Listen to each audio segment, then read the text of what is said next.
Assalamualaikum warahmatullahi wabarakatuh. Waalaikumsalam warahmatullahi wabarakatuh. Selamat siang, salam sejahtera untuk kita semua. Mohon izin yang terhormat Bapak Marwoto SPD MPD. Pada kesempatan kali ini saya akan menyampaikan laporan orientasi pengenalan nilai dan etika bagi pegawai pemerintah dengan perjanjian kerja. Saya berasal dari SMA Negeri 2 Cilacap dan identitas saya Ujang Arif Andika, kemudian NIM, unit kerja, atasan langsung Ibu Dr. Anda Mas Rifah MMPD, dan mentor Bapak Marwoto SPD MPD. Bapak Ibu yang kami hormati, kita sudah melaksanakan kegiatan mentoring dan kegiatan sebelumnya adalah kegiatan Zoom, baik itu orientasi secara daring mulai tanggal 2 sampai tanggal 10, dan sekarang tanggal 11 kita melaksanakan seminar. Apa sih pentingnya ataupun urgensinya kita melaksanakan kegiatan orientasi yang sudah kita ikuti bersama? Dari apa yang sudah saya ikuti, kemudian saya menarik sebuah nilai ataupun sebuah kunci bahwa orientasi itu memiliki tujuan yang penting buat kita. Agar apa? Agar ASN itu dapat menjalankan tugasnya dengan baik, memiliki nilai-nilai serta etika jabatan, sehingga nantinya dapat memenuhi core value berakhlak dan employer branding ASN, yaitu bangga melayani bangsa sebagai transformasi budaya kerja ASN. Yang nantinya jelas budaya kerja di sini harapannya itu membawa efektivitas dalam unit kerja kita. Ketika kita berbicara core value ASN, baik itu yang fungsional ataupun struktural, yang kami dapatkan itu ada satu di sana, ada satu kesatuan dan terdiri dari 6 poin. Salah satunya adalah mensarikan dan menyederhanakan nilai-nilai dasar ASN serta panduan-panduan perilaku yang sudah diatur sesuai dengan Undang-Undang Nomor 5 Tahun 2012 dalam satu kesamaan persepsi yang lebih mudah dipahami dan diterapkan oleh seluruh ASN. Kemudian yang ketiga, satu core value akan memberikan penguatan budaya kerja yang mendorong pembentukan karakter ASN yang profesional dimanapun ASN itu ditugaskan. Jadi dimanapun, baik itu di desa, di kota, di pinggiran, di ASN 3T, itu harapannya kita tetap profesional untuk menjalankan tugas kita sebagai seorang ASN. Yang keempat, memudahkan proses adaptasi bagi ASN ketika yang bersangkutan berpindah ke instansi pemerintah lain. Nah, jadi kita sebagai seorang ASN harus adaptif karena mungkin kita bisa saja dipindah tugaskan gitu. Kemudian yang selanjutnya, yang kelima, menjadi unsur untuk memperkuat peran ASN sebagai perekat dan pemersatu bangsa. Yang keenam, budaya kerja yang kuat akan mendorong kinerja organisasi dalam jangka panjang. Baik Bapak Ibu yang kami hormati, katanya dengan core value tadi ASN itu berakhlak. Nah, ini terdiri dari 7 komponen ya gitu, 7 variabel di sana. Yang pertama, berorientasi layanan. Nah, berorientasi layanan ini apa sih? Tingkah laku ataupun perilaku yang menunjukkan berorientasi layanan itu setidaknya ada 3 di sana Bapak Ibu. Memahami dan memenuhi kebutuhan masyarakat. Kemudian yang kedua, ramah, cekatan, solutif dan dapat diandalkan. Yang ketiga, melakukan perbaikan tiada henti. Kemudian yang kedua, akuntabel. Nah, ini perilaku kerjanya nih. Ada 3 juga. Yang pertama, melakukan tugas dengan jujur, bertanggung jawab, cermat, disiplin, dan berintegritas tinggi. Kemudian kalau kompeten, di sana ada 3 juga. Salah satunya adalah meningkatkan kompetensi diri untuk menjawab tantangan yang selalu berubah. Nah, di sini kita sebagai ASN suka mengikuti berbagai kegiatan daring, ya, terus kemudian melalui PMM dan seterusnya. Dan yang keempat, harmonis. Menghargai setiap orang apapun latar belakangnya. Yang kedua, suka menolong orang lain. Dan yang ketiga, membangun lingkungan kerja yang kondusif. Nah, jadi salah satu keberhasilan dalam suatu organisasi juga ketika budaya kerja di unit kerja tersebut ya adem ayem gitu ya, tentram kayak gitu. Ketika di situ ada gontok-gontokan dan seterusnya ya, saya rasa untuk kinerja organisasi pun tidak akan maksimal. Kemudian yang selanjutnya loyal. Maksudnya apa? Perilaku yang seperti apa yang harus kita lakukan? Memegang teguh ideologi Pancasila, Undang-Undang Dasar Negara Republik Indonesia tahun 1945, setia pada NKRI serta pemerintahan yang sah. Yang kedua, menjaga nama baik sesama ASN, pimpinan instansi dan negara. Nah, jadi ini pentingnya buat kita Bapak Ibu, bahwa kita mungkin berganti berbagai atasan gitu ya di tempat unit kerja kita dengan berbagai karakteristik. Nah, itu pentingnya kita tetap menjaga wibawa beliau kayak gitu, dimanapun kita bersosialisasi, bagaimanapun karakter beliau kayak gitu, sebagai wujud dari loyal kayak gitu, baik kita terhadap instansi ataupun pada pimpinan kita. Yang selanjutnya adaptif Bapak Ibu. Yang pertama adalah cepat menyesuaikan diri menghadapi perubahan. Nah, jadi di sini apalagi di era digital saat ini sangat cepat sekali perubahan yang terjadi. Kita berusaha jangan gaptek kayak gitu, dan kemudian kita berusaha untuk adaptif menyesuaikan dengan perubahan yang ada. Yang selanjutnya kolaboratif. Perilaku kerjanya yang pertama adalah memberi kesempatan kepada berbagai pihak untuk berkontribusi. Nah, di sini jadi ketika kita dalam sebuah teamwork kayak gitu, jangan cuma yang muda-muda saja ataupun yang tua-tua saja, tapi di sana berikan proporsi yang cukup baik gitu, agar semua terlibat dan kolaboratif untuk mencapai sasaran kinerja yang diharapkan. Yang kedua, terbuka dalam bekerja sama untuk menghasilkan nilai tambah. Dan yang terakhir, menggerakkan pemanfaatan berbagai sumber daya untuk tujuan bersama.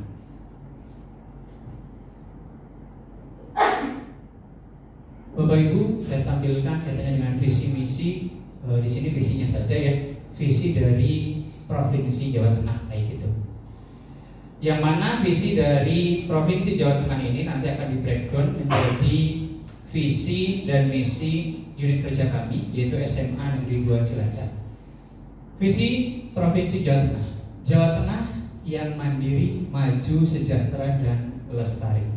Kemudian itu di breakdown oleh Ibu Kepala Sekolah kami, Ibu Dr. Ana Masrifah MMPD. Terwujudnya generasi yang berbudi, berprestasi dan adaptif. Dengan adanya 10 misi, ini adalah cara gitu ya, misi ini, cara untuk menggapai tadi harapan, yaitu hope dari visi yang tadi sudah saya tampilkan. Yang pertama, menyelenggarakan kegiatan keagamaan sesuai dengan keyakinan dan kepercayaan terhadap Tuhan Yang Maha Esa. Kemudian yang kedua, menumbuhkan sikap disiplin dan kepekaan sosial serta semangat kekeluargaan antar sesama warga sekolah dan masyarakat. Nah, di sini berarti ada kegiatan kolaboratif juga dan sebagainya tadi untuk menghasilkan budaya kerja yang baik. Dan sampai poin yang terakhir Bapak Ibu, yang ke-10 di sana, meningkatkan kompetensi pendidik dan tenaga kependidikan yang berorientasi pelayanan. Seperti tadi core value-nya kita. Kemudian akuntabel, kemudian kompeten, harmonis, loyal, adaptif dan kolaboratif. Jadi pas gitu ya. Oke, Bapak Ibu yang kami hormati, dari visi misi Provinsi Jawa Tengah, terus kemudian tadi kaitannya dengan visi SMA 2 Cilacap, kemudian kita turunkan lagi menjadi RHK. Ya. RHK atau rencana hasil kerja ini adalah sebuah dokumen atau rencana yang berisi tujuan dan target yang diharapkan dicapai oleh seorang atau suatu unit kerja dalam periode waktu tertentu, biasanya itu dalam 1 tahun, dalam konteks red card atau pegawai pemerintah dengan perjanjian kerja.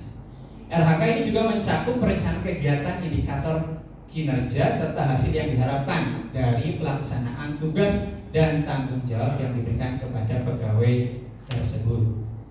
Isi RHK itu setidaknya biasanya mencakup 5 hal ini. Yang pertama, perencanaan kegiatan, indikator kinerja, target, output. Nah, dalam hal ini saya mengkaitkan juga dengan nilai-nilai dasar core value ASN. RHK yang saya buat di unit kerja SMA Negeri 2 Cilacap dengan jabatan ahli pertama guru geografi, masa kontrak 2023 sampai dengan 2028, di mana ada tujuan instansi atau unit kerja ini adalah meningkatnya praktik aktivitas kognitif yang berfokus pada aktivitas interaktif.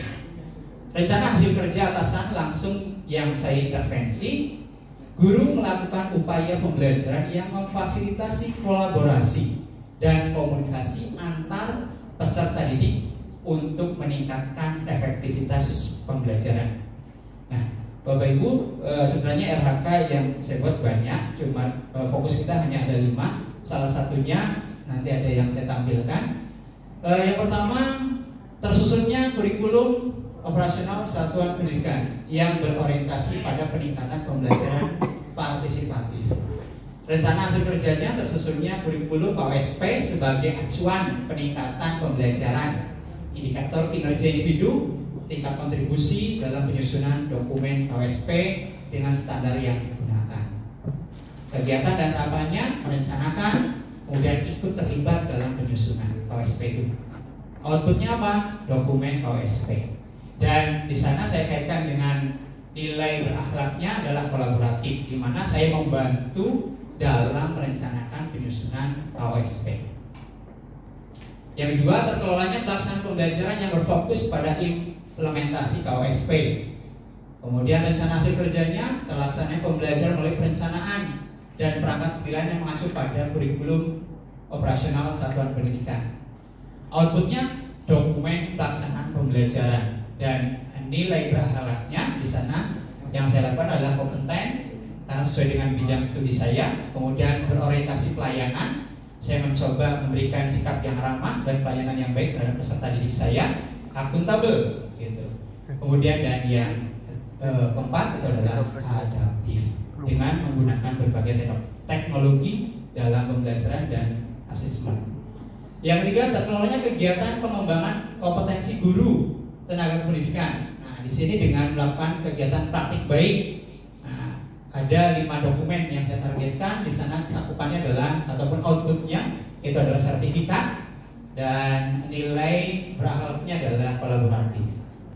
Dan yang terakhir, yang kelima, terkelolanya kegiatan pengembangan kompetensi guru tenaga kependidikan. Ini dengan seminar loka karya gitu ya Bapak Ibu. Saya targetkan 2 dokumen saja. Kemudian dengan sertifikat biasa untuk output atau kegiatannya itu, dan nilai berakhlaknya yang saya lakukan di sana ada akuntabel, kompeten, loyal, dan adaptif. Dan ini salah satu dokumentasi dalam penerapan marketplace activity dalam proses pembelajaran tadi yang mengajak peserta didik saya untuk aktif dalam proses pembelajaran. Dan ini salah satu bentuk kolaboratif ketika saya berkonsultasi tentang perangkat ataupun tentang modul ajar kayak gitu yang saya akan buat dan akan nanti saya akan implementasikan dalam proses pembelajaran. Ada pantun Bapak Ibu. Hari Senin ke Kota Tua, naik kuda membawa pepaya. Terima kasih hadirin semua sudah berkenan mendengarkan saya. Terima kasih. Wassalamualaikum warahmatullahi wabarakatuh.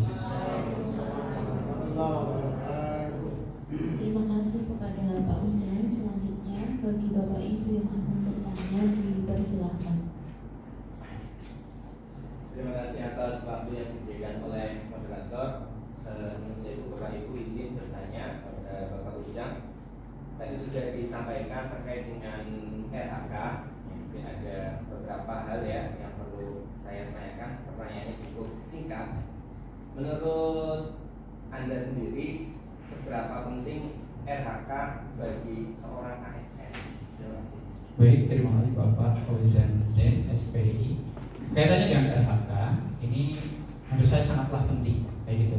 Karena dalam RHK di sana selain untuk menilai kinerja, kemudian di sana juga bisa digunakan sebagai alat ukur begitu prestasi bagi seorang ASN, baik itu PNS ataupun P3K. Dan dalam RHK itu sendiri nanti tercakup berbagai tugas pokok ya dari kita sebagai seorang ASN, dan selain tugas pokok di sana juga ada nilai dan target ya yang hendak kita capai, sehingga apa yang kita lakukan sehari-hari itu jelas ada indikator pencapaiannya, bukan berangkat jam 7 kemudian pulang jam 3:30 tanpa ada tindak lanjut ataupun kegiatannya. Terima kasih Bapak. Selanjutnya kami persilakan untuk Bapak Woto untuk menanggapi. Ya, terima kasih Pak Ujang ya yang sudah memberikan materi terkasih pada siang hari ini. Tadi dari Mas Ujang tertekan pada KWSP ya, baik tadi ada yang KWSP partisipatif, ada implementasi, ada pengembangan politisku dan lain-lain seperti itu ya. Saya jawabkan memang pertanyaan dari Bapak Ibu terkait dengan materi yang disampaikan tadi adalah terkait dengan pentingnya RHK bagi ASN. Untuk pentingnya RHK dari ASN yang pertama ini adalah untuk meningkatkan produktivitas teman-teman ASN, yaitu fokus pada tugas yang sudah direncanakan, yang maksimalkan waktu ya. Setelah disampaikan oleh Pak Ujang teman-teman semua bahwa ASN bukan hanya datang absen terus pulang atau mungkin tidur, itu harus selalu bisa memberikan bahwa pendidikan selaku ASN bisa pendidik harus bisa memanfaatkan waktu ya, seperti itu. Yang kedua adalah panduan kerja, yang ketiga akuntabilitas, dan yang keempat mempermudah koordinasi, kelima meningkatkan efisiensi, yang keenam berdasarkan evaluasi, yang ketujuh untuk mendukung transparansi yang terkait dengan RHK yang bagi ASN yang sekarang kan harus diikut juga di PMM ya. Ini suatu bentuk yang luar biasa. Dan mudah-mudahan ke depan nanti harapan kita semua yang tugas guru kalau bisa bagaimana caranya kita memintahkan anak bangsa sehingga memikirkan tidak memberikan gas-gas terus ya, baik di PMM, membuat IKI dan sebagainya itu kan sangat luar biasa tugas kita guru. Dan mudah-mudahan dengan sampaikan oleh Pak Ujang